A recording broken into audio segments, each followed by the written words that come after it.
Welcome back to another episode of Is Fitz Happy. I'm Luke. And I'm Emma.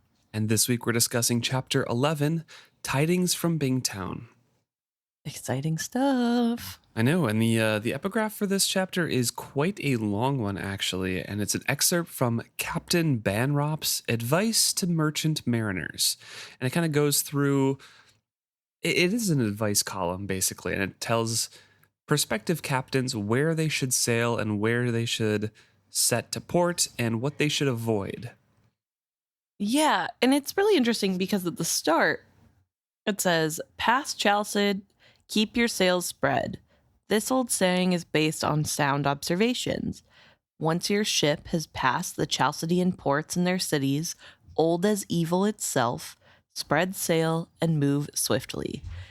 And that's interesting to me personally, because why are we calling Chalcedean ports and cities old as evil itself? So the way that it's framed makes me think that Captain Banrop is from the Six Duchies perspective. One, all of the epigraphs seem to be from the Six Duchies, but two, it's describing a journey southward. Yeah. From north, and then when you go past Chalced, then you're getting to like Bingtown and stuff. So I don't know. They've always had war with Chalced. There's that saying in here that eventually there is going to be war with Chalced at some point. And it sounds to me like Chalced is very, very old settlements.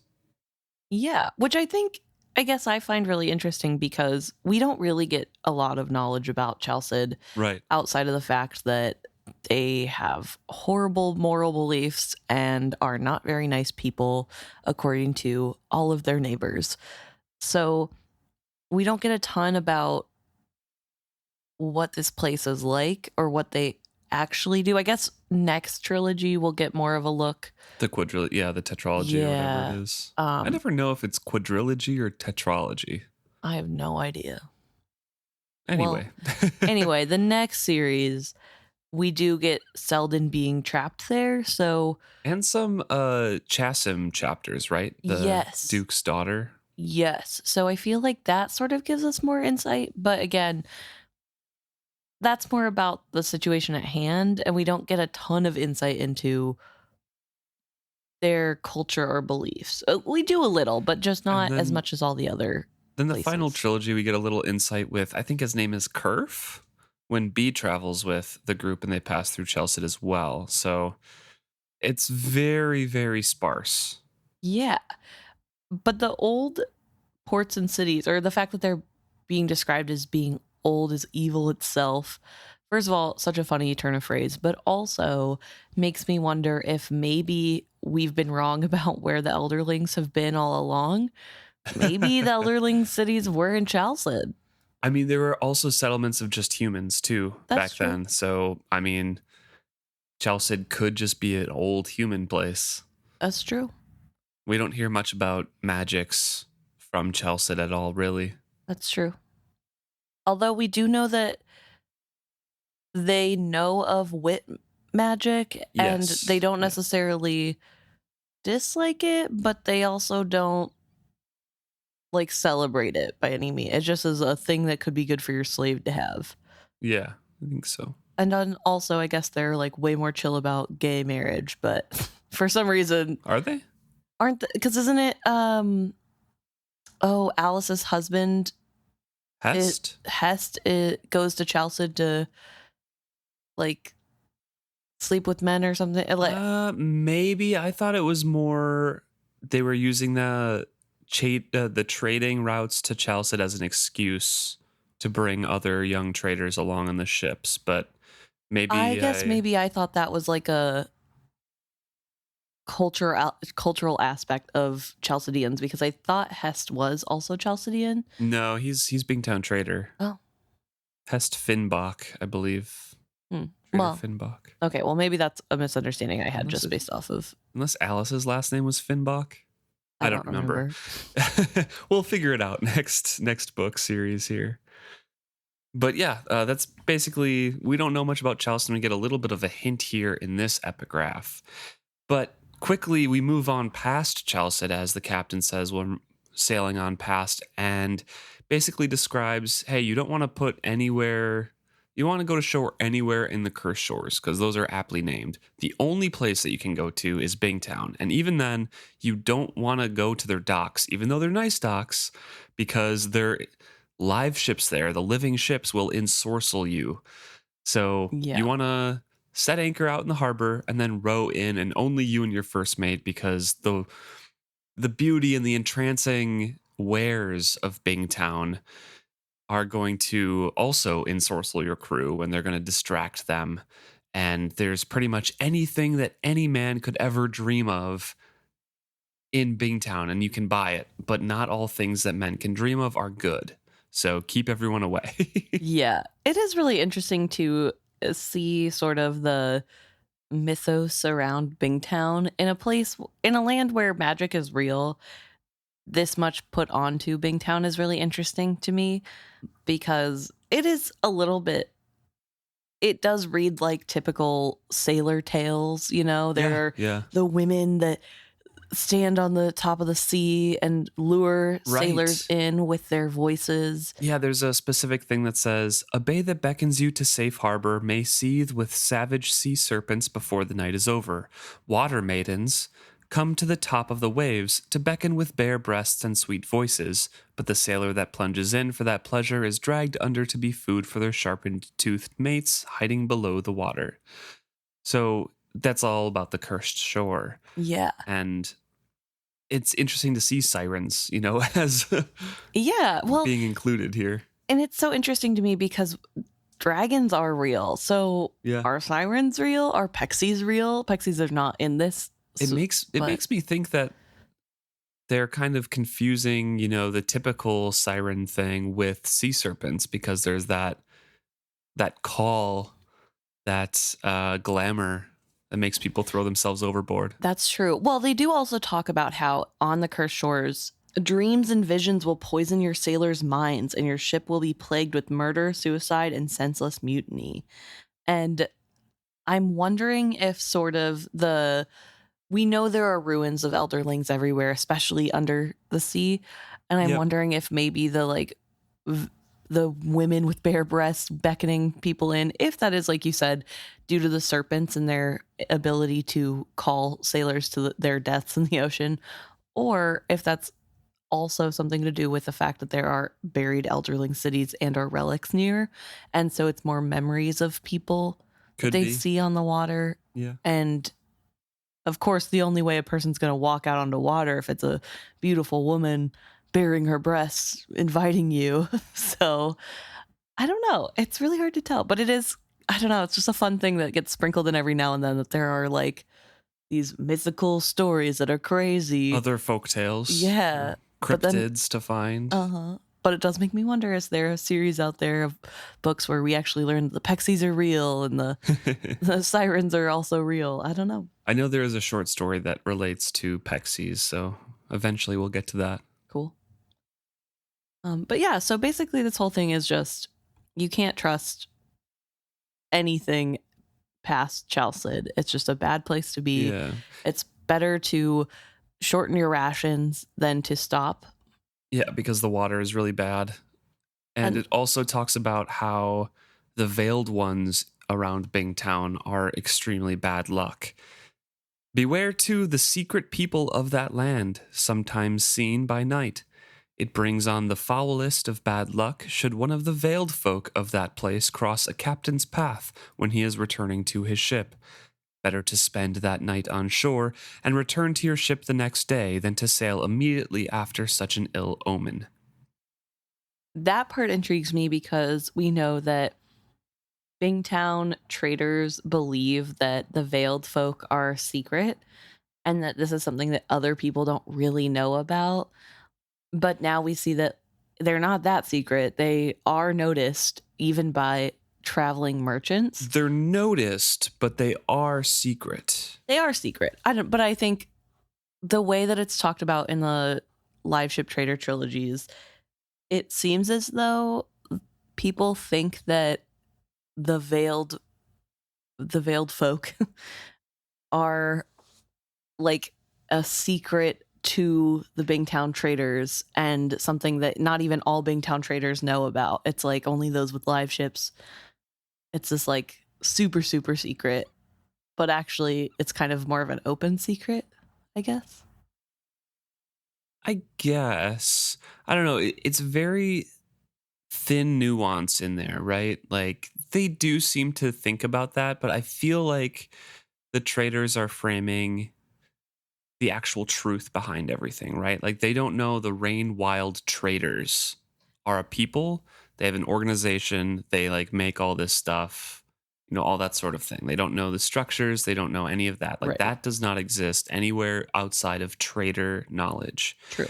And the truth behind the Rain Wild traders also does not exist outside of the Rain Wild family, the Bingtown trader family elders. They don't teach their kids too young. True. So the existence of them is probably seen by everyday Bingtown people, but as these veiled ones, right? They're just like, oh, this is trader stuff we're not supposed to know.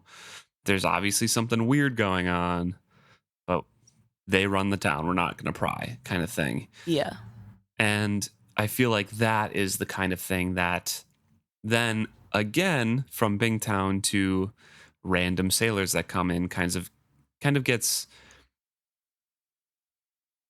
I don't know, less clear as it passes from lips to lips. That's fair. I think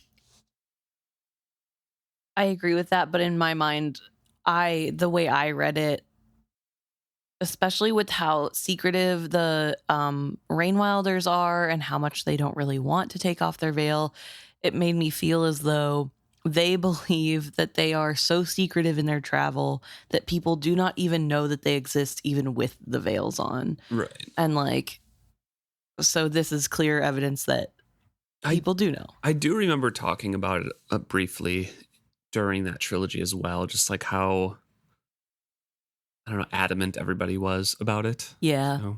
So I don't know. But anyway, I just thought that was like a fun little detail of like, okay, so they are noticed and people regularly see them, including regular people that are not from Bingtown. We do see later, though, that Fitz is like, he hears Rain Wild traders. And he's like, that is not a term. Like nobody lives in the Rain Wilds. And he's actually walked to Bingtown and back. Yeah. And walked around Bingtown. So I guess that phrase in general is still unknown, but these mysterious veiled folk are ill luck. The last thing that Captain Banrop says here is that once you leave Bingtown, leave the safety of the inner passage and take your ship out wildside. Better to brave the storms and harsh weather than to tempt the pirates, serpents, sea maidens, and others of those waters, to say nothing of the shifting bottoms and treacherous currents. Make your next trade stop Jamalia with its many raucous ports. Again, keep a tight hand on your crew, for they are known to steal sailors there. So, a little bit of true tidbits there, plus the mention of the inner passage, which is lowercase in this, and the wild side, which is uppercase. So it's a difference in terms, because in the live ship traders, inner passage was the capitalized. And I don't know if they had a capitalized name for outside of the inner passage going around. Yeah, I don't remember either. But it is cool that it's the wild side, capital W, and also capital O others that might be in the waters. Yeah. Which, a little bit of truth to something that isn't actually there necessarily. I don't know.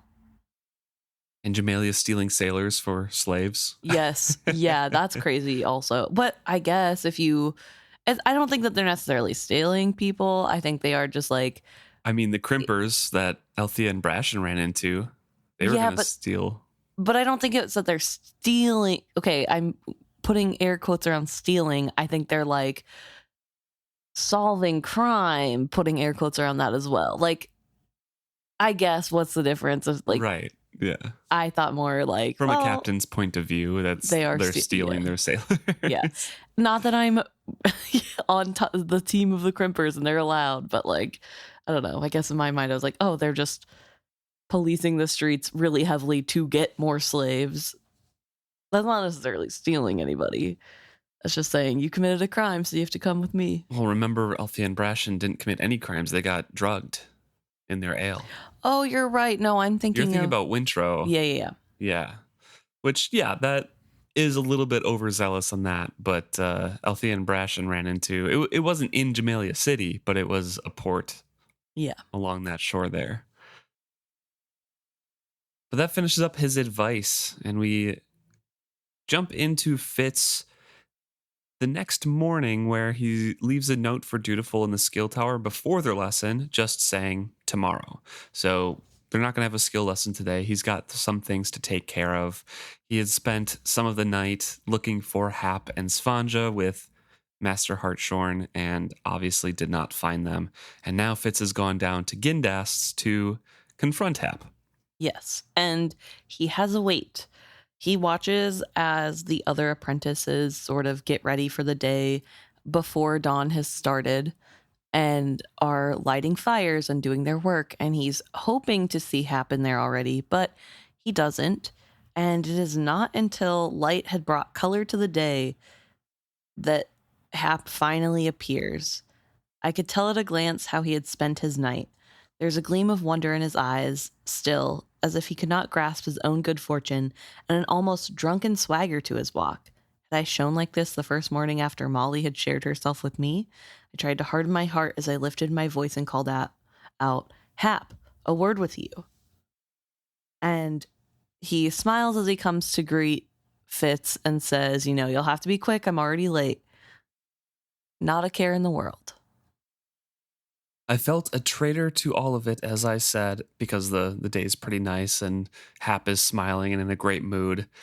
It says, and has to say, and I know why you're late, as does Svanja's father. We were looking for you last night. I had expected him to be abashed. He only grinned a wider, knowing smile between men. Well, I'm glad you didn't find us.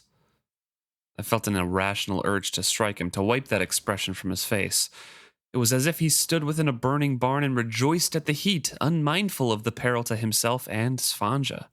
That, I suddenly knew, was what infuriated me, that he seemed completely unaware of how he endangered her. An edge of anger crept into my voice.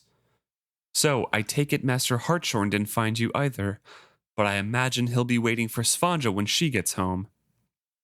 And Hap is just not caring. He's like, oh no, she'll deal with him. She said that's fine, like she'll deal with him, and nothing can dampen my mood right now. It's really interesting because it's not necessarily different than how Hap has been acting all this time, but it is kind of odd that he thinks that Fitz will be okay with this. Right. I don't know.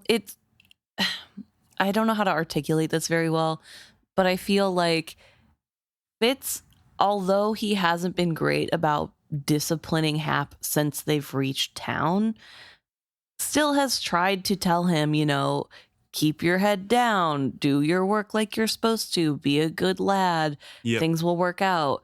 And in this moment, when Hap is late to his apprenticeship, has spent the night with a woman he's not wed to, he thinks that Fitz won't care and that he's going to join in on a man's joke like this is just a buddy of his.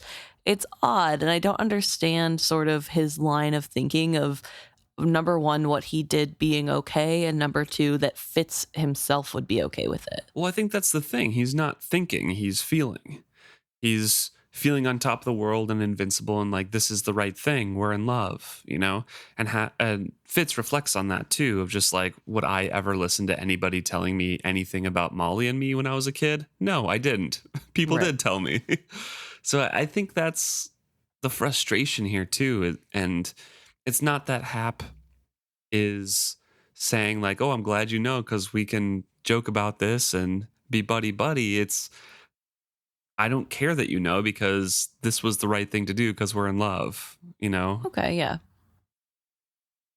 Fitz is obviously angry with Hap's cavalier attitude toward this. He also, sorry, before you continue, If you'll notice as we go on, continues to, every time he feels that anger, say something about wanting to hit Hap, either to beat him or smack some sense into him or like hit the smile off his face.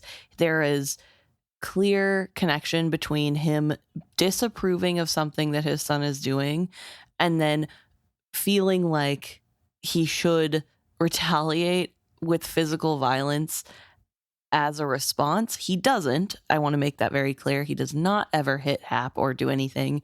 But I just find it very interesting because previously we've only seen him have this reaction towards Dutiful when Dutiful was acting in a way that he didn't like. And so it's interesting that it's continuity, obviously, but it's interesting to see it continue with now Hap has gotten this level of rise out of him as well. Mm-hmm. You're not thinking, boy. What will this do to her family, to their day-to-day life, to know their daughter has made this choice? And what will you do if you get her with child? The smile finally faded from his face, but he still stood straight and faced me. I think that's for me to worry about, Tom. I'm old enough now to take charge of my own life. But to put your mind at rest, she told me that there are ways women know to keep such a thing from happening, at least until we are ready for it. Until I can make her my wife. Perhaps the gods punish us by bringing us face to face with our own foolish mistakes, condemning us to watch our children fall into the same traps that crippled us. For all the sweetness of the secret hours I had shared with Molly, there had been a price. At the time I had thought that we shared it, that the only cost was keeping our love secret. Molly had known better, I am sure. She had been the one to pay for it, far more than I had. If Byrrc had not existed to shelter and shield them both, my daughter would have paid it as well. Perhaps she still would, in her differences, in the dangers of being a cuckoo's nestling, unlike her brothers. I wondered if I could warn Hap, if he would listen to me, as I had not listened to Byrrc or Verity. I pushed my anger aside and spoke out of my fears for them both. Hap, please hear me. There are no safe and certain ways for a woman to avoid conceiving. All of them have a risk and a price to her.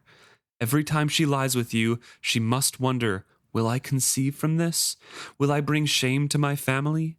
You know I would not cast you from my household for any mistake you made, but Svanja's life is not so certain. You should protect her, not expose her to danger. You are asking her to risk all for the pleasure of being with you, with no guarantees. What will you do if her father suddenly turns her out, or beats her? What will you do if she suddenly finds herself ostracized and condemned by her friends? How can you be responsible for that?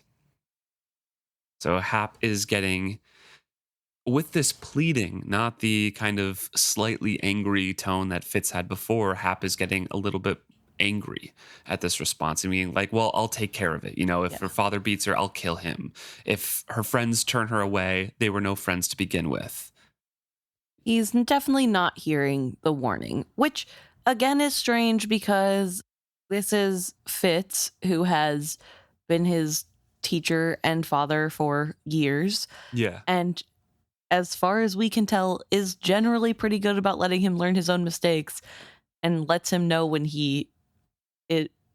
there is danger ahead. So you'd think he would take it a little bit more seriously, but I guess the whole point is that he's doing the same thing Fitz would do, which is based off feelings, not rationality.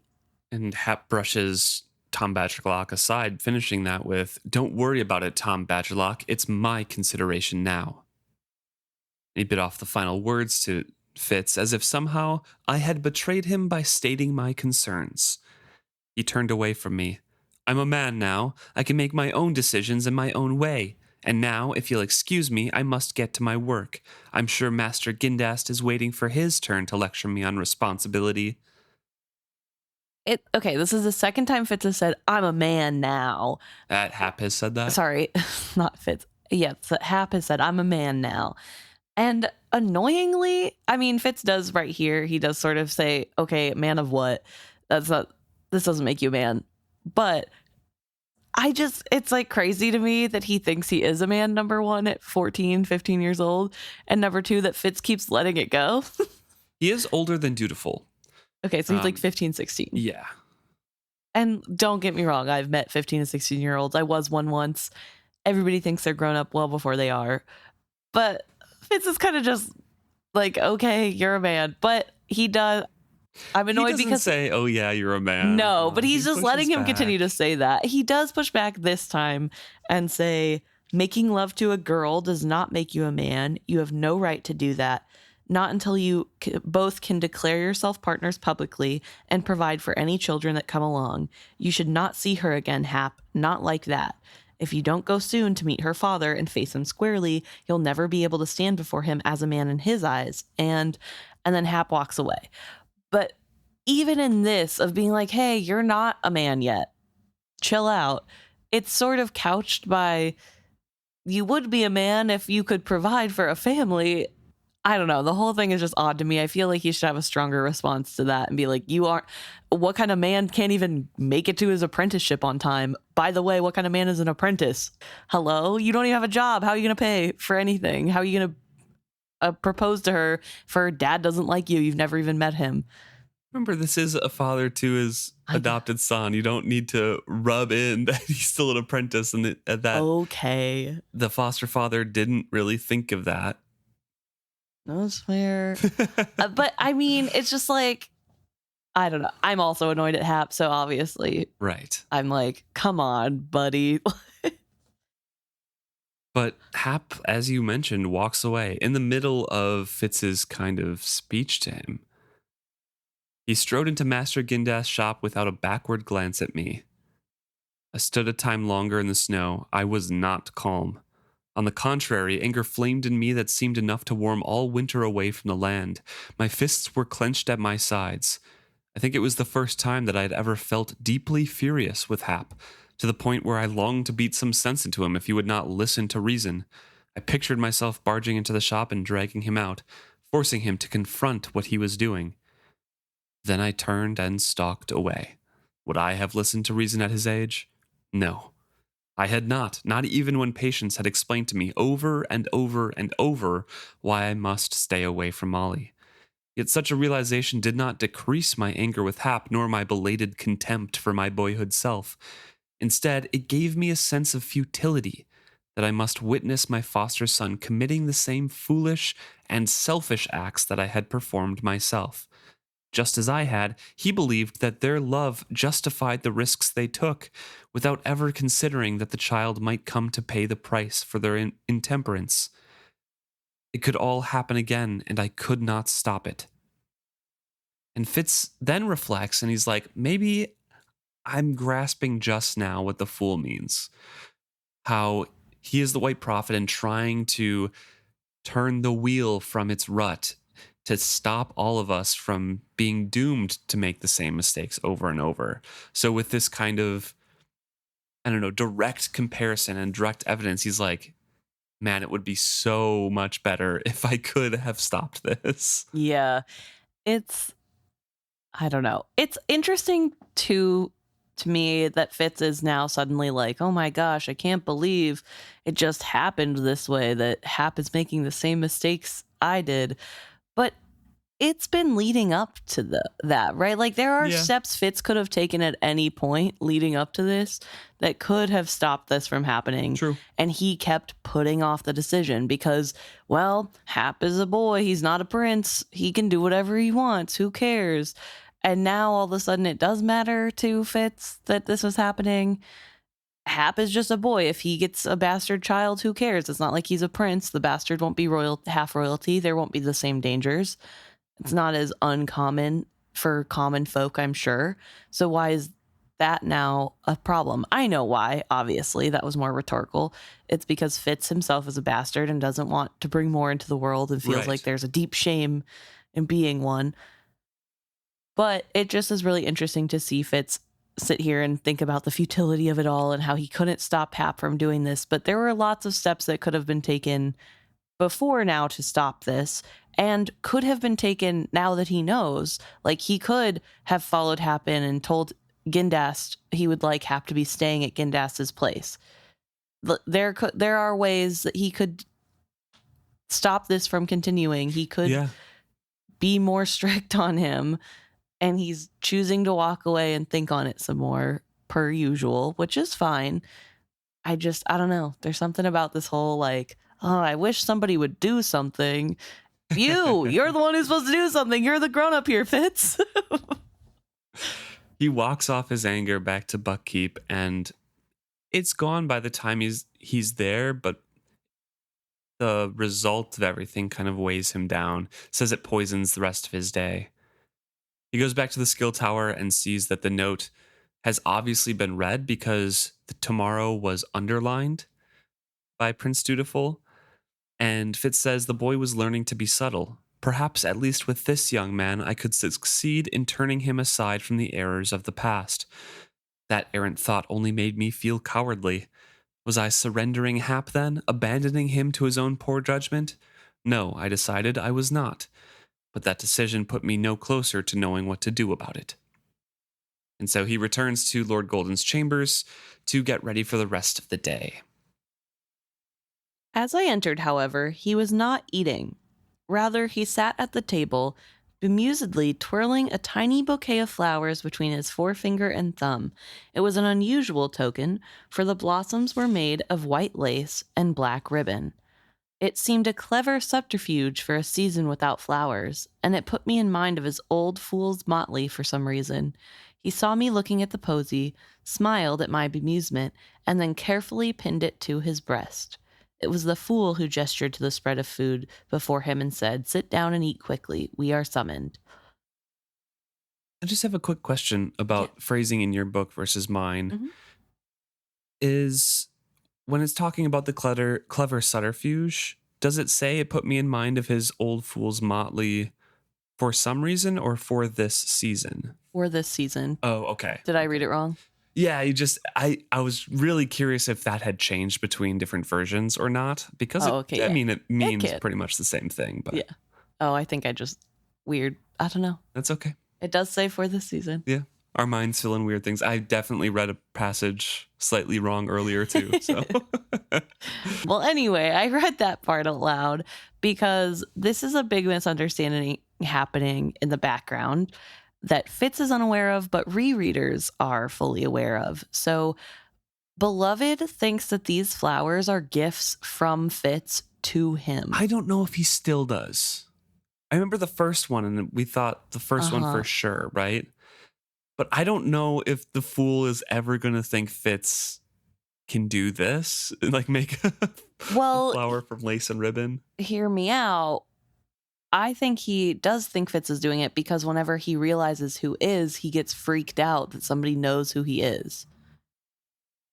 There's going to be a passage somewhere in the future where he realizes that it's the maid. It's Garetha. Yeah.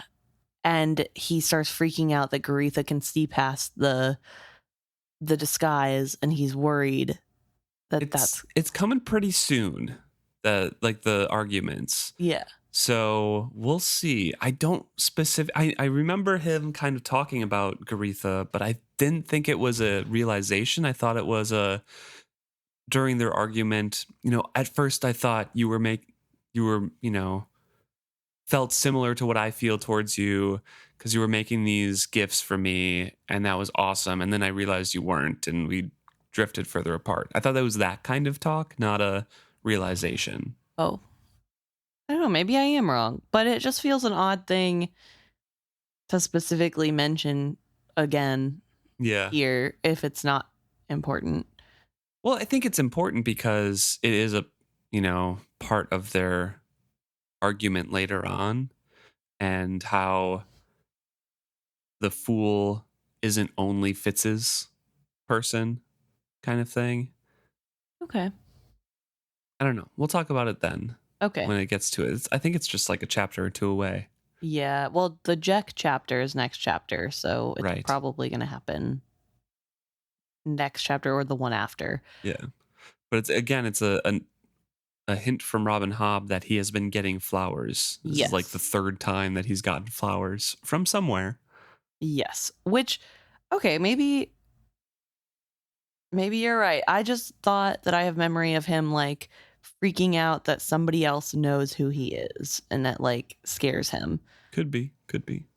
Or not. I don't know. Again, I haven't read it in a while either, so we'll figure it out. But the fool is sitting there with this flower saying, we gotta go. We're summoned. The live ship Golden Down is coming with a Bingtown envoy. They have a little council meeting, and we need to be in the walls to view it. They've applied with great urgency to see Queen Kettricken at her earliest convenience.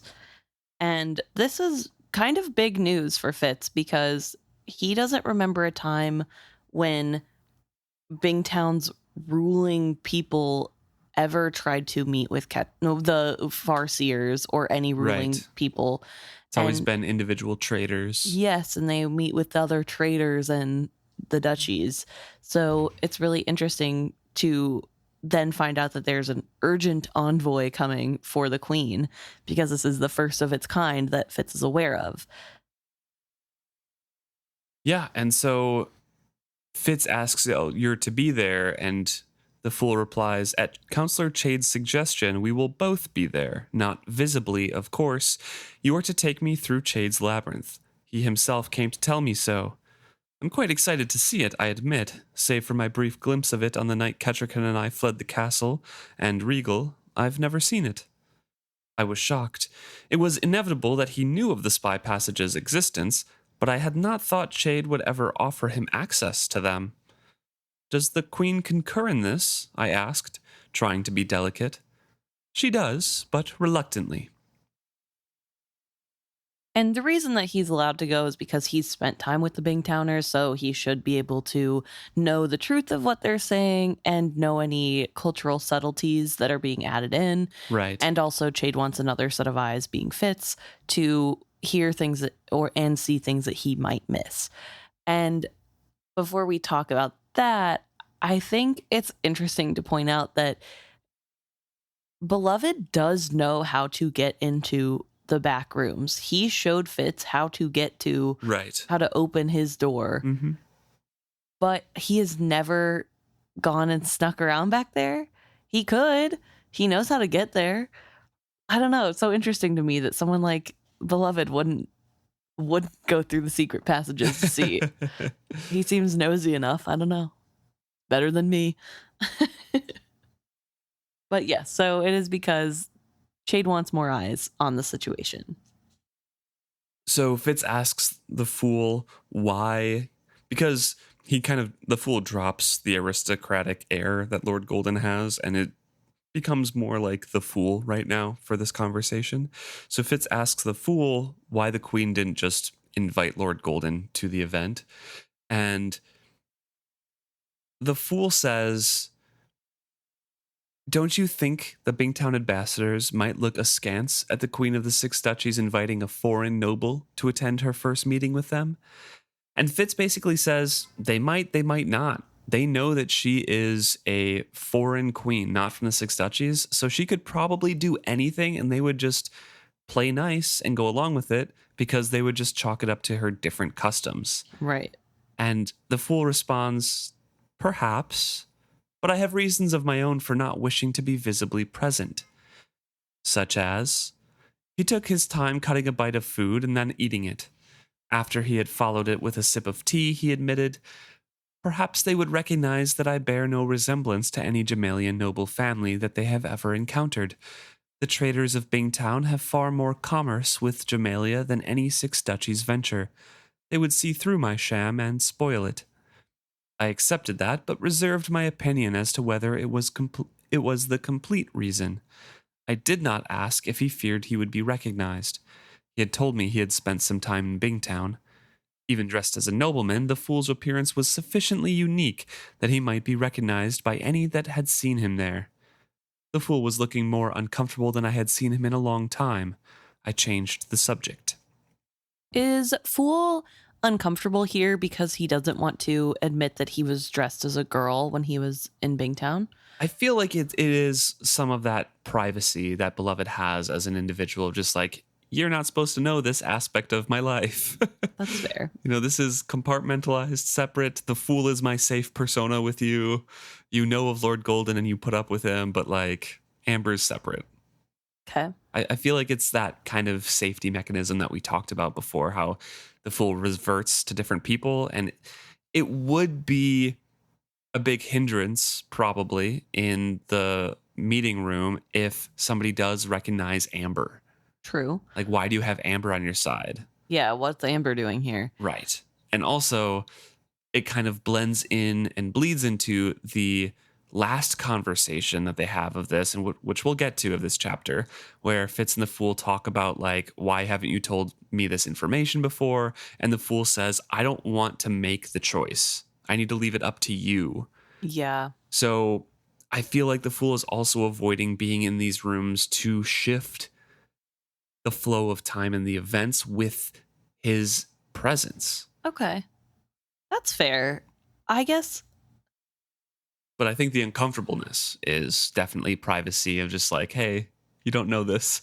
Yeah, that's fair. I guess maybe because I know it's coming up, I'm just looking at this whole situation as like, I wonder if there would be as big of a blow up if he didn't just say, I pretended to be somebody named Amber there, and I don't think it'll look good if they say that I'm a woman when I'm pretending to be a man, and just, just explain it more. And why didn't he tell Fitz about his persona he was pretending to be while he was over there? What? Because in my head canon, he wasn't pretending to be Amber. Beloved is Amber, just as Beloved is Lord Golden and Beloved is the Fool. That's fair. And so, saying that you're pretending to be that is just another, lie to Fitz. Yeah, that's fair. Well, I'm not wording it well. It doesn't have to be like, well, I pretended to be this woman, Amber. Right. It could be like, when I was there, my alias was Amber, a woodcarver, and let Fitz take of that what he will, but you could have at least told him. I feel like that's not a detail that is going to change. Even extremely vaguely, when I was over there, I was living under a different name. Yeah. And different identity, but didn't change my appearance much. Yes. I don't know. I think that's where I'm annoyed, because there seems ample opportunity, and I don't know, maybe there is some sort of embarrassment to Beloved in that more feminine side of themselves, of admitting that to Fitz, who would not get it, because let's be real, Fitz wouldn't understand it. And that's part of the reason that the blow up happens, right? That Fitz does not understand. Yes. And also that I don't know. So I get that the blow up is kind of worst fears confirmed, but I feel like part of his big reaction is because he wasn't told in a way beforehand. You know what I mean? He wasn't warned beforehand. And I don't know. It's complicated. But I was seeing this uncomfortableness here and thinking what is it that's making them so uncomfortable? But I like the idea that it's also a little bit of that's private to them and they don't want to talk more, which also it kind of seems to be the track that Fitz is following, because Fitz isn't putting a lot of pressure, even though he knows it's probably not the whole answer. Yeah. He's sort of whatever, keep your secrets. You'll tell me when you're ready, whatever. So Fitz asks who else will be visibly present at the ambassador's initial reception by the Queen. The Fool doesn't really know for sure, but guesses whoever is going to represent each of the 6 duchies. But the discussion might be delicate because they have other messages that have been exchanged between the 2 nations already. I understand that there have been messages exchanged, but erratically. This delegation was actually expected to arrive months ago, but the Chalcidians intensified the war. The Bingtown War with Chalcid has disrupted shipping woefully to all points south of Shokes. I gather that the Queen and Chade have given up expectations until today. Messages? All of this was news to me. Bingtown has approached the Queen, proposing an alliance to quell Chalcid once and for all. To entice her, they have offered trade advantages in Bingtown and a new closeness between the realms. Kettricken has rightly seen it as an empty offer. There can be no free trade until Chalced gives over its harassment of the ships in and out of Bingtown. Once Chalced is battered into submission, then Bingtown will be open for trade again, whether or not the Six Duchies take any part in subjugating Chalced. Bingtown lives on trade. It cannot even feed itself. So, a cold evaluation is that the Six Duchies risked inflaming its own disagreements with Chalced, with very little to gain by it. That being so, Kettricken has graciously declined their invitation to join their war. But now the Bingtown councils hint that they have something else to offer, something so stupendous and so secret that word of it cannot be entrusted to a scroll. Hence these envoys. A clever ploy to play on the curiosity of the queen and her nobles. They shall have a rapt audience.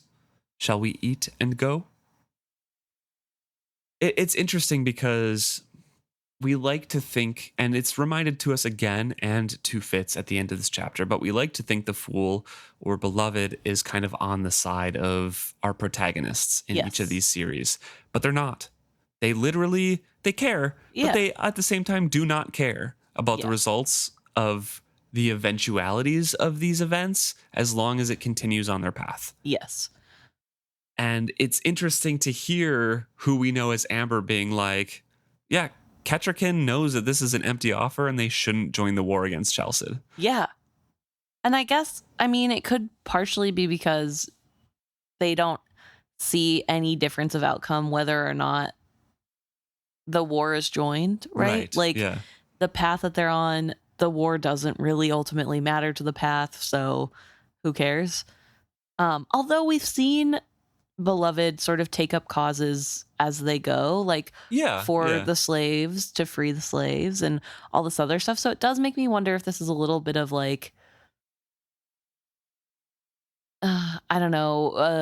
compartmentalizing and sort of understanding that I really don't have a say in whether or not they get help, and I know it's going to be fine in the end, so I'm not that worried. I don't know. But either way, Amber is pretty blasé about the fact that their once home is under siege. Right, yeah. So they finish up eating. Fitz brings the trays down to the kitchen, and old cook Sarah is descending into the kitchen herself and being and demanding that she does a lot of the cooking because they're not going to go away without a good meal. These Bingtown ambassadors. And Fitz gets out of there quick to get out of the way. Right. And when he comes back, the door is latched, which he's sort of dismayed by and worried about. So he knocks and he's let in. And as he slips in, he is shocked because the Fool is there. And not the Fool in Lord Golden's clothes or whatever. The Fool as he remembers him, but just in a man's body because he's wearing some stretchy clothes, all in black. And he looks as though he's about to make a gesture, shake the rat scepter in his face, and then do a tumble. So he's kind of shocked to see Fool here. Mm-hmm. I did not wish to risk any of Lord Golden's wardrobe in your dusty warren, and I can move most quietly in simple garments. I made no reply to that, but kindled a candle and handed him 2 extra ones, and they go to the room and enter the labyrinth. Yes. Also notably, the flowers are still pinned to this outfit. Yes. Which, again, I feel like, why is he doing that if it's for somebody that he doesn't think is Fitz? I don't know. True. But who knows? We'll find out. Fitz asks the Fool, where is Queen Kettricken receiving them? And the answer is the West Reception Hall. Chade said to tell you the access is actually in the outer wall there. Directions on how to get there would have been more helpful, but never mind, we'll find it. Fitz has not explored that area of the labyrinth before, and they take a very long time, including many wrong turns, including the chamber above and the chamber next to the reception hall, before he actually figures out that he has to go to a lower level and then make his way up into the outer wall. The corridor had one very narrow bend in it, one I barely squeezed through. By the time we reached our spy post, we were both festooned with cobwebs. The sole peephole proved to be a narrow, horizontal slit. hooded the candle flame, and then moved the leather flap that concealed it from our side. Standing crouched side by side, we could each put one eye to it. And they were late. The ambassadors had already been greeted.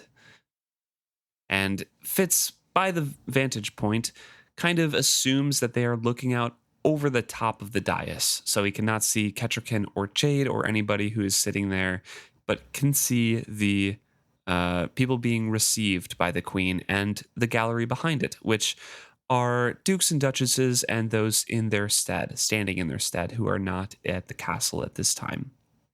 And also Starling. Yes, and Starling, because she's a minstrel, and there needs to be a minstrel to record things in truth at all of these official gatherings. He also noticed that she was finely dressed, yet her expression was more solemn than alight with interest, as I would have expected. Almost, she seemed distracted and pensive. I wondered what might be troubling her, and then resolutely fixed my gaze and attention where it belonged. So, something is troubling Starling. Is she pregnant here? I think she's pregnant. I think that's what it is. Okay. I was wondering as well. Well, anyway, she is looking troubled, and it is a little distracting to Fitz, but then we never get mention of her again, so he definitely puts her out of his mind because she's not the important one here. There are, in his mind, 4 ambassadors to Bingtown, from Bingtown here. As befitted the wealthy trading town, these were merchants rather than dukes and lords. Nonetheless, the richness of their attire made them seem the equal of any noble.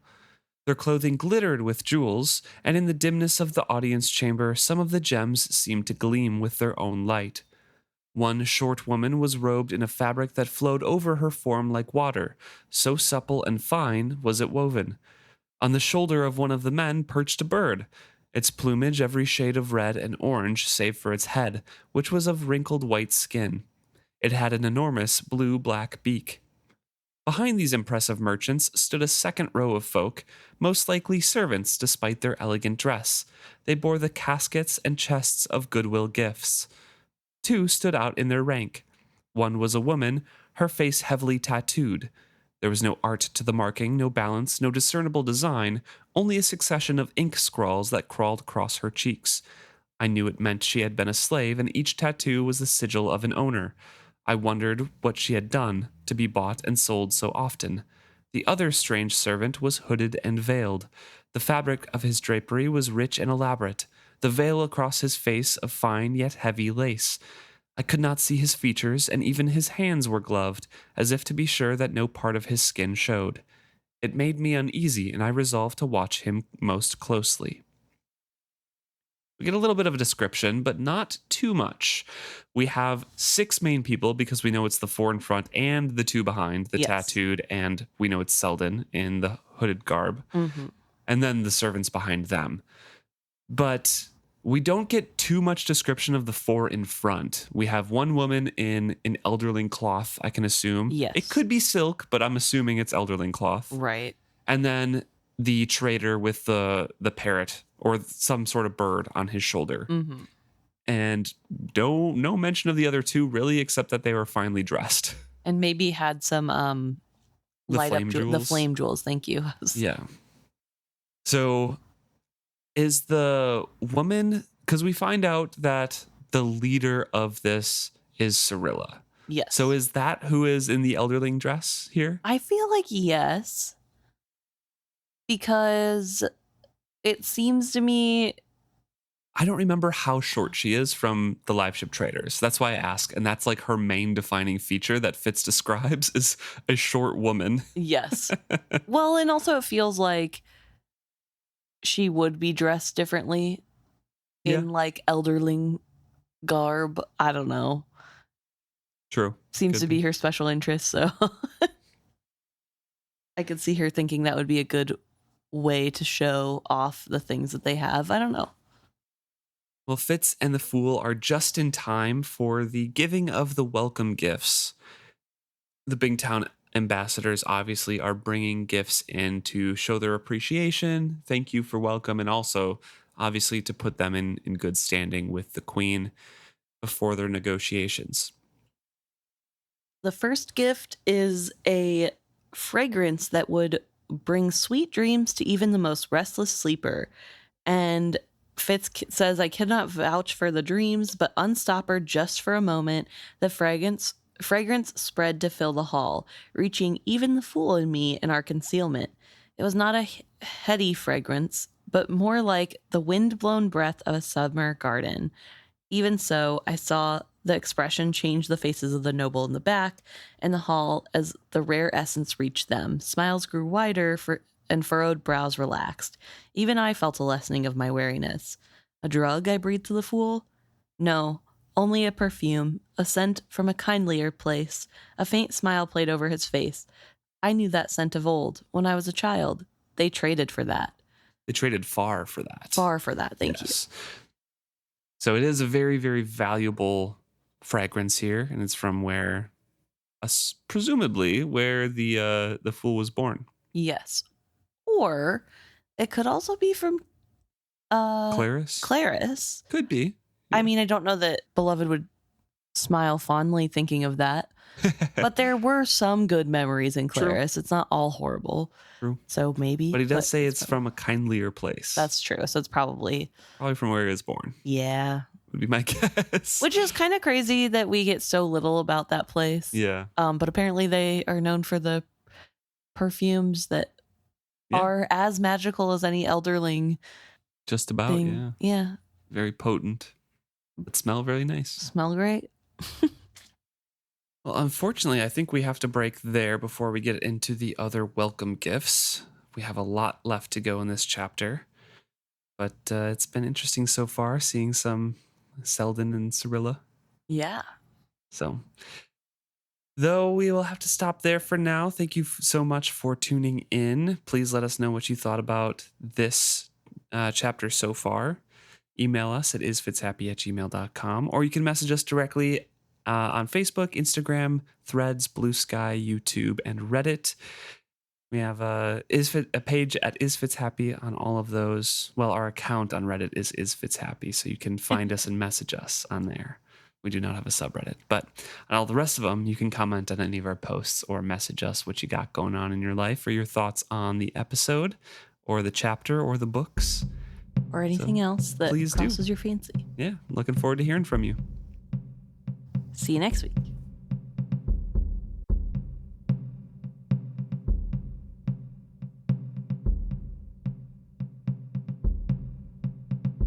All right, time for the best part.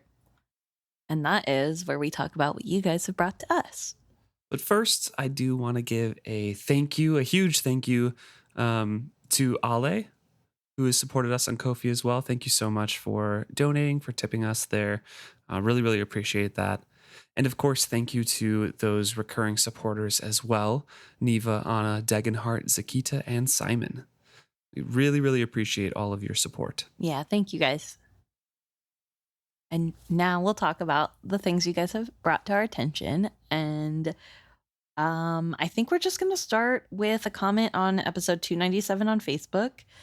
And that is from Christian, who was saying that they remember reading the chapter, which is chapter 9, I believe. Yes, chapter 9. I remember reading this chapter and going down a rabbit hole thinking Svanja was connected to the piebalds.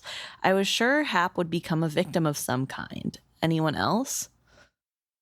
That's interesting to me because I can't remember truly my thoughts on this way back when I was first reading it, but that is a really cool prediction from a first-time reader. Yeah. Because the piebalds do go missing. They haven't been talked about for a while, and Fitz comments on how they're just not doing anything. And then the only storyline in Bingtown is Hap and Svanja. That's true. No, I think that's a cool idea that they're connected. Especially with the stuck pig that they always go to is known to be visited by witted folk. Yeah. And I don't know. She's so into courting Hap, seemingly for no reason. I don't know. I definitely didn't have a good feeling about Svanja, I will say, when I first read, but I didn't think that she was part of any grander scheme. Right. Yeah. And she does ultimately end up running away with some other guy, I think. I think she's seen with like a sailor or something like that. Yeah. I think that's the end result. And Hap is devastated, but I could be conflating the sailor thing with, wasn't Molly seen with a sailor and that was her cousin or something? that did happen. I could be conflating the two, but I don't know. Maybe it's really repeating the events, repeating themselves. The circle turning. Yeah. But anyways, thank you, Christian. That's really cool. Love the idea. Hope you're staying cool with the heat wave going on. Yes, good luck. We also got some comments on Facebook for episode 296, and they were from Sheila.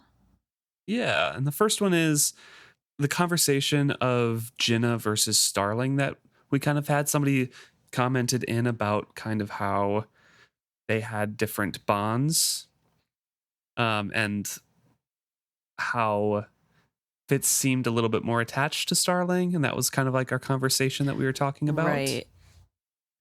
And Sheila is saying that the reason why I see the situations are different in Fitz's mind is that he has an emotional bond with Starling, even if they weren't in love. He has no such bond with Jinna. And he's just lonely and sees that sexual connection is better than no romantic connection until he's done it and realizes he's unfulfilled and empty because the experience was without the emotional bond he needs to truly enjoy the act. I hope this makes sense. And yes, it does. I think that's quite along the lines of what that other commenter said as well. I can't remember off the top of my head who it was. But I really do think both of you are correct. That is kind of how Fitz needs things to happen in his relationships in order to actually feel wanted and feel connected and feel like it's right. No, which is so fair. I mean, I think that's true for a lot of people. I don't think that's out of the ordinary, right, but it is really interesting to see that play out in a book character, I guess, especially as something that maybe not everyone reading would understand. And it is, I feel like it is interesting to see it play out in a book, especially for a main character to go through a thing, and especially it being a male main character. Yeah. Because I really do think that is different than a lot of stereotypical ways that that's handled. Yes. Yeah. So I guess it is, I do appreciate it. I think it is something that is still worth talking about, but but yeah, so I think that's a great idea. And then Sheila also has some comments about Nettle, saying, I think he also fears for her if he brings her into the light due to him having the wit. He thinks she could be harmed for his sins, so to speak. It's not the most clear logic, but often we see things clearer than Fitz, and this is just another example. That's definitely true. We talked about kind of his thoughts on that, but that is another good thought to bring in because he's worried about just in general, like the stigma of being the witted bastard, right? And this is the kid of that potentially if that gets found out, but not directly, like she might also have the wit or like that direct impact of the wit, just his legacy. Right. So it's a really good thing to mention as well on top of that. Yeah. Fitz was not having a good time in that chapter for sure. No, for sure he was not. So thank you, Sheila. Cookie Baker also responded to Sheila's comments, kind of talking about the relationship with Jinna as well and talking about the Fitz and Jinna relationship, specifically because Cookie Baker wants to say that they don't think Fitz apologized to Jinna because he wants her to like cut the relationship off and is kind of subconsciously, I guess, just, oh, this is pushing a fight. Her away. Yeah, this is a fight. We don't have to do anything from now on, even though he feels bad about everything, which is also an interesting thought. And Cookie Baker mentions that Jinna seems to be, even though she says she doesn't want to, seems to be pursuing more of a relationship than he was willing to give, which we noted as well, but also to the extent and points out that she basically adopted his son and him in Buckkeep and is like more than willing to house them and feed them and all those sorts of things. And Fitz is just like, no, maybe not. Yeah. It seems to me her job always lets her know too much about people to be interested in them romantically, so she has conditioned herself that she won't ever have a romance. I could be reading more into Jenna than is on the page. Her motivations always intrigued me. So that's kind of like Cookie Baker's rationale of, she's falling more for Fitz than she wants to because she knows so much about, his palms, his future love life. And that's she's trying to kind of fit herself into this moment in his life. But also, Fitz isn't having it. Yeah, it's hard. I don't know. I both like and don't like Jenna. I feel like there are aspects of her that I really sympathize with and like resonate with. I think she's an interesting character, but also the way she behaves sometimes is really frustrating. Yeah. Although I think that's true of every character in a Hobb story. So like, but I do feel like it's very sympathetic that she is sort of more into Fitz than he is her, and that she keeps trying to play it cool because that's clearly what Fitz needs. Right. But also you do get to see those very real moments of her also being hurt by whatever this is that's happening. Yeah, for sure. It's hard because Fitz is really dense most of the time, but in this moment, he does seem to have a pretty good grasp on the situation. He just doesn't know what to do about it. So I guess, I don't know. So thank you, Cookie Baker. We also had a couple comments on YouTube and Spotify. So I'll bring it over to YouTube first. We had a comment from Nurkyle 6100, just saying that they finished the books and we're excited to come to the podcast. So welcome when you get here eventually. And then we also had a comment from Lightful on episode 295. And this was the chapter Lessons, part 2, I believe, when Fitz saves Dutiful from the skill stream. Mm-hmm. We had that whole discussion on who that voice at the end, that was well done, but next time, take care of yourself and the boy more. And we talked about first, maybe chivalry, and then maybe it wasn't because his skill was maybe a little bit not as neat as it's described in that passage. And then I said maybe it's Prince Verity, like Verity on Dragon, or part of him that was left in the stream or something, Right. But Lightful says, the voice in the skill stream, I think of it as King Shrewd.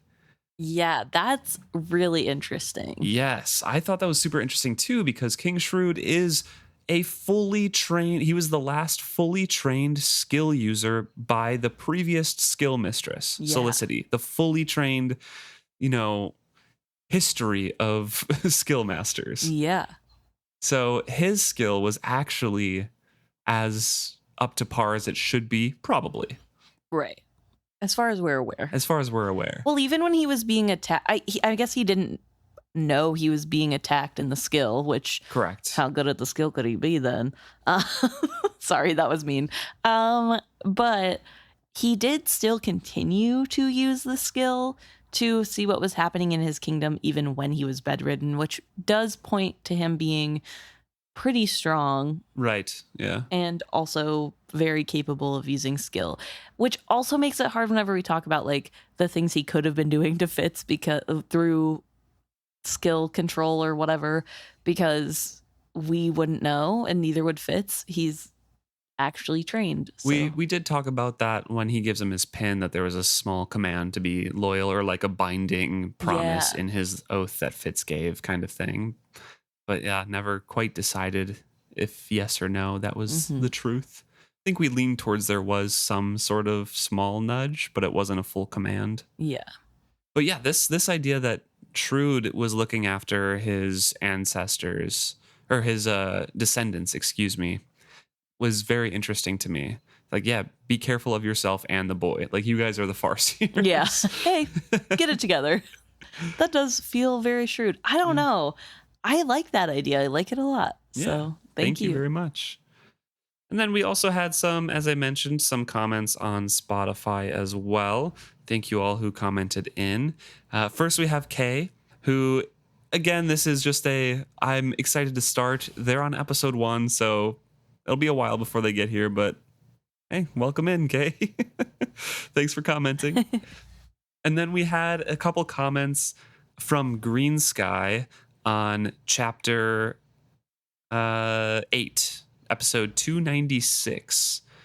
And this was I believe this was the chapter where Fitz was eventually laying with Jenna and said, like, hey, we're not more than friends. It would be nice if we ever connected more, right? He's The like start of the disappointed. fight. Yes. Yeah. But this was the chapter that also had, I believe, the epigraph talking about the circle of magic. Yes. And this is the important part. So Green Sky says, didn't Fitz use the skill to set a branch on fire right at the end of Assassin's Fate when he's carving his wolf dragon? I wonder if that's the fire magic being talked about. But then that's weird because it seems to be related to the skill and not the wit, which is what the scroll implies. Because it was talking about like the major magics, and then there are minor magics bordering some of the other majors, and you should not. You can learn the disciplines next to your major, but shouldn't learn 2 majors. Yes, or other minors across from your major skill. Right. So this is interesting. We spoke briefly before recording this, and neither of us remember specifically that happening in Assassin's Fate. It's been that's the only book I've read only one time. So I'm really excited to kind of get into that as when we get there in 5 years. Right. But I don't specifically remember that moment, but it wouldn't surprise me. But again, we debated during that chapter, is that an actual correct reckoning of the magic in the world, right? Did this skill master know everything about magic? Because obviously Fitz has both magics. Dutiful has both magics.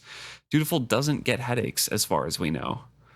And so is there an actual bad thing about learning multiple things? Well, I do think that there is a possibility, and this is a little bit tinfoil hatty, but I think there's a very real possibility that evolution plays a big role in these books and how things work. And so I feel like whoever the skill master was, however many hundred years ago for that particular skill master, when writing about the wheel of magic, it might have been true that it was dangerous to intermingle and that things were maybe bad for people to do. Could have been prejudice, but it could have just been the times. And now, however many years later, these people are being born with multiple magics because of intermingling of bloodlines and magics and just all the other things. And so I'm wondering if maybe it's evolution at play rather than like this guy being wrong necessarily. Yeah. And the reason that I think about this is because we have talked a lot about how things are so different for the Elderlings back in the old times versus now. And obviously part of that is due to the whole dragon situation being different than normal and nobody really remembering true Elderlings and all that, so they don't have access to that. But also things have changed, times have changed, and everything is sort of changing. And I think a big theme of this book is how things evolve over the years and change. Yeah. So it definitely could have changed over those years. Yeah. But for Fitz doing that magic, it just seems to be a thing of like the ultra skilled. I mean, Verity creates new steel and sharpens it on his broken down blade at the end of carving his dragon when he's confronting soldiers. That's true. I forgot about that. There's like weird things that happen. And again, that's Robin Hobb in the first book, maybe not as fleshed out. And this is later on in the series mentioning a fire magic, and at the end, Fitz does presumably create fire with the skill. So like there definitely could be some link there. I just have no idea. But that is, I think, if that's true, that's the only mention of fire magic that we get besides which like the come circle on, of magic. give us more. Yeah. So thank you for commenting that, Green Sky. Yeah, thanks, Green Sky. We also got an email from listener Simon, who wrote in to talk about Fitz's anxieties about Nettle being brought to court. So, as we've already pointed out, Simon says, I thought it was worth pointing out that he's right. Coming to court and becoming part of the reign means that she can't be with Riddle, just as he couldn't be with Molly, even though that gets happy ended out in the end. And that's true, because Nettle and Riddle are together, but they cannot marry and they cannot have a kid. Yes. They are strictly forbidden of doing so. Yeah. So eventually Nettle gets pregnant, and I think Eliania is like overjoyed and basically declares Nettle out in front, and that's what prompts Fitz being declared as still alive as well. Yes. I think it's like, hey, here's a true farce here who's pregnant. So we're gonna... Yeah. Also, yeah. Also, I guess it's, to be fair, at this point in time, Nettle does not know who Riddle is, I don't believe. Correct. Yeah, we haven't even met Riddle yet. They've never met. But it is a good point of like the fear that Fitz has of Nettle not being able to live a normal life is realized. Marry who she wants. Yeah, it does happen that she can't just marry whoever because she does come to court. Yeah. And then Simon also says, maybe more significantly, I think Hobb uses Nettle to continue exploring an idea that I think matters a lot to her, that it isn't possible to resist the pull of community. Fitz so desperately wants to be alone, but it's just not possible for him to be because he needs connection. He fantasizes that it's possible for Nettle to not be drawn into her family, but it's just a fantasy. She is part of the family, and in Hobb's world, it's not possible to just shut that off, which she explores through a lot of different modes of collective and networked existence. People don't function as individual in rote. I also think it's a bit that there's a theme for Hobb of it being really terrible to be part of a family, including found family or other networks, because it comes with so many other obligations and demands and restrictions and other people's irritating feelings. But the only thing worse than not being part of a group, because then that is not being part of a group, because the person on their own has nothing at all. Right. So that is like an issue that Fitz deals with, and that's kind of, as Simon mentions here, kind of the main theme that Hobb wrestles with his character, right? Mm-hmm. He wants to be alone. He wants to be left alone, the freedoms to do his own thing. He wants the freedom and the decision to do his own chores, to find his own food. He wants that as a person. But then he misses all of the connections. Yeah. And when he gets to the connections and the community, he's overjoyed at like having something to do, having a purpose, being part of a greater whole. And then he's super annoyed and chafing at all the things that comes along with that. Right. And I do think it is really interesting to think on the idea that in this series, an individual never can be an individual. They always act as part of a group. Yeah. Which is something that I think I have unknowingly been picking up on, but haven't put to words. But I really like the idea of that being a theme in here, because I think it's especially true for Fitz, who was an individual for all intents and purposes for 15 years. And look how that worked out. He did nothing. Still never an actual individual. I was thinking about this too. Even the people that we see that are loners are usually bonded old blood. Yeah. They have a partner. They are part of a wider universe. They can feel other life forces around them. The closest thing to a loner that I think we have is Prilkop. Yeah. But he had an actual purpose. He still has a purpose. They are prophets, right? They have a connection to the whole universe.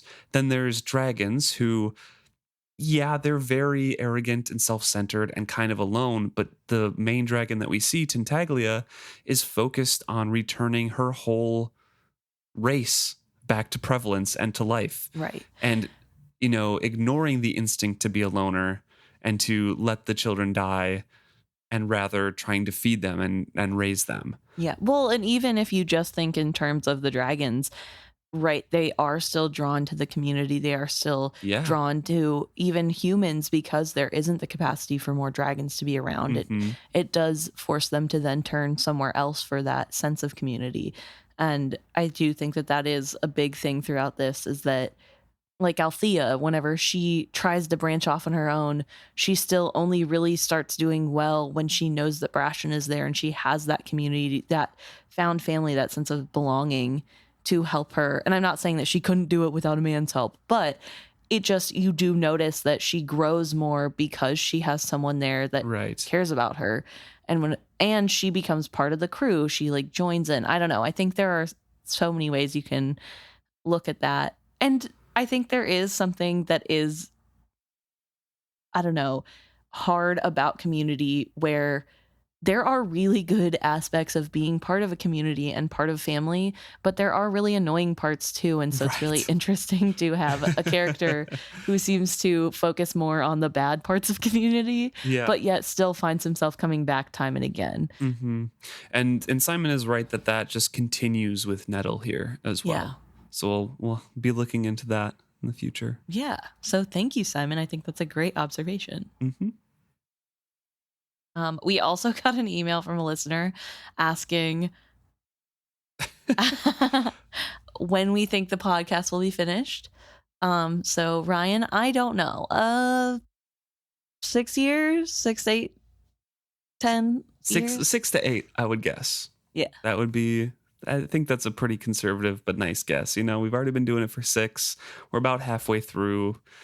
6 to 8 gives us a buffer for longer books and some breaks and like short stories and whatever interspersed. Yes. Yeah. So great question. Thanks, Ryan. We also got some comments on Blue Sky from Dagenhart.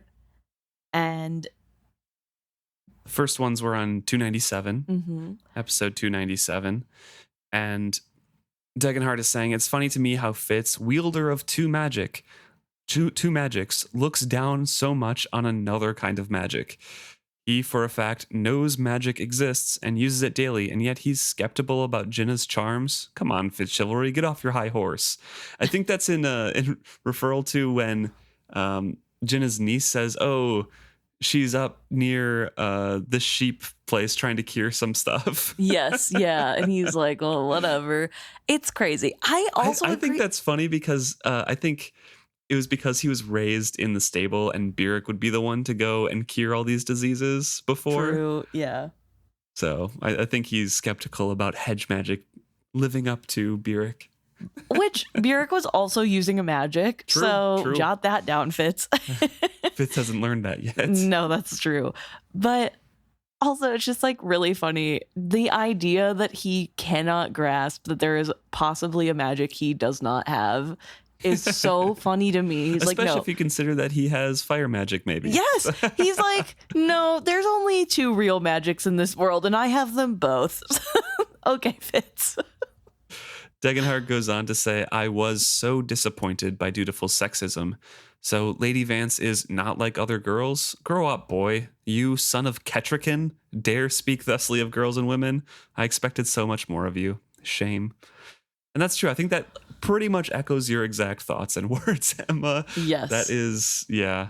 It is so disappointing because what do you mean your mom is Kettricken and you're like, girls aren't cool.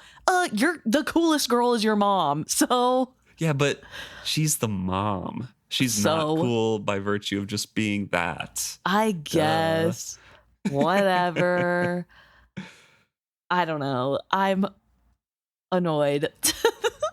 So yes, I agree, Dagenhart. And Dagenhart also says, I think Starling is petty enough to at least want to show Fitz how wanted she is and that what he's missing out on. Yeah, in reference to Lord Fisher and Starling going to parties at Lord Golden's rooms. And canoodling right under Fitz's nose. Mm-hmm. I agree with that for sure. Yes. Dagenhart also let us know on episode 298 that technically Nettle is already in Buck. And the idea was to get her to Buckkeep Castle because I think we made a comment about how she wasn't in. She needed to, or Fitz didn't want her to come to Buck. Yes, and I think we were just talking about Buckkeep in general. Which also I did want to say I for sure thought she was in Tilth anyway. So, you know, It is what it is. For some reason, I thought that Patience is lands, which is near where they are, is in Tilth, but I don't think it is. I think No, I just it's in decided that in my head on my own. No, it's probably in Buck. So you're right on both accounts. Thank you. And finally, Dagenhart says, I found the theory about beloved being intersex or anything outside the normative gender system very interesting. Thank you to that email, and thank you to Emma's friend for being the gender that is funniest in each situation. I will tell them that you approve. We did skip one actually on 297. Degenhart says, Jenna storming off is understandable. She does seem to think that Fitz and her are more of an item than Fitz does. But come on, we're all grown-ups here. Talk to one another. And I know this is a book, and we need drama, but come on, people, communicate.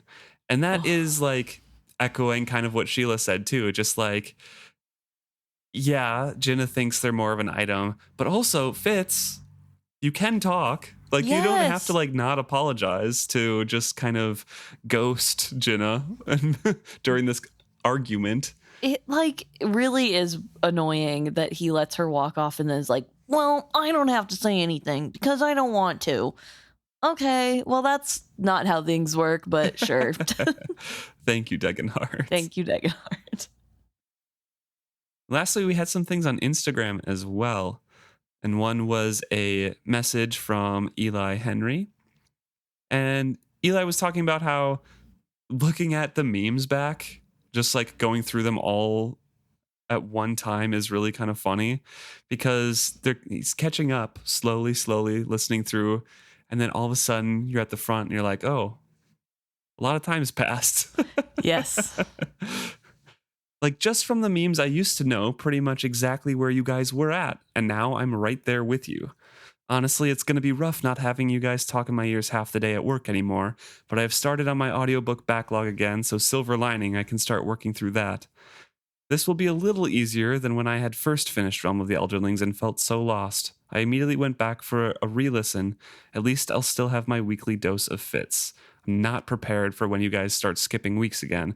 It was always so funny being able to go just to the next episode immediately.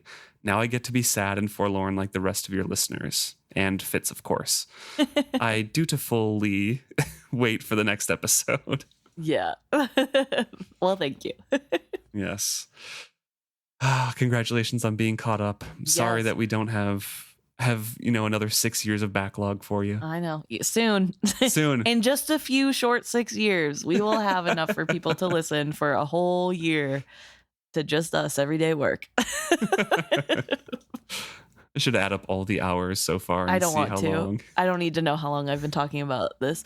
It's crazy. I need you all to know that I feel so embarrassed in my real life when people are like, oh, what kind of books do you like? And I have to be like, oh, I'm a normal person who likes books a normal amount. Like, Realm of the Elderlings, ever heard of it? And everybody always says no. And I'm like, okay, first of all, just one time can one of you be the people who ask, what kind of books do you like? So I can be like, oh, Realm of the Elderlings. They go, oh my God, are you the Emma? That'd be really fun and cool. Also, I think I'd combust on the spot. I'd be so embarrassed. I think you'd be so embarrassed if they said that. Are you the Emma? I'm like, oh no. Oh no. Nope, not me. But it is. If you ever meet an Emma who says, do you like Realm of the Elderlings? And you're like, are you the Emma? And that person gets really red in the face and turns away and walks off. It was me. It was. No, I don't know. But it is funny because every time people are like, oh, what books do you like? I'll be like, oh, I like, different kinds of books. I don't know. What's your favorite? Probably Realm of the Elderlings by Robin Hobb. And I guess I could just pick a different book, right? Like, I could lie. I don't have to tell people I'm a giant nerd that has spent 6 years of their life discussing something for 2 hours every week. Well, because that's the next question. They're like, oh, like, whatever they talk about. And then I have to say, because they're going to Google it, and my name is going to come up. So I have to be like, just a heads up, I do a podcast on it. I'm like, oh, how many episodes? I'm like, like almost 300. And they're like, what? I'm like, yeah, I've been doing it for like 6 years. They're like, oh my God. And then suddenly they're looking at a normal at me. Amount. Yeah, I'm just a casual fan, I would say. I've got that with some of my coworkers right now. Just like, oh yeah, I like books too, and I've been doing a podcast for a while. And they're like, oh yeah, maybe I'll read it and then listen to your podcast. I'm like, well, that's going to be a while. So People are always, when you know the people in real life, they're always like, oh, I'd love to listen to your podcast. And it's like, well, you can, but you're going to want to read the books first, and that's going to take you a while. And by the time you get there, you're not going to remember I have a podcast. So read the books. I recommend it.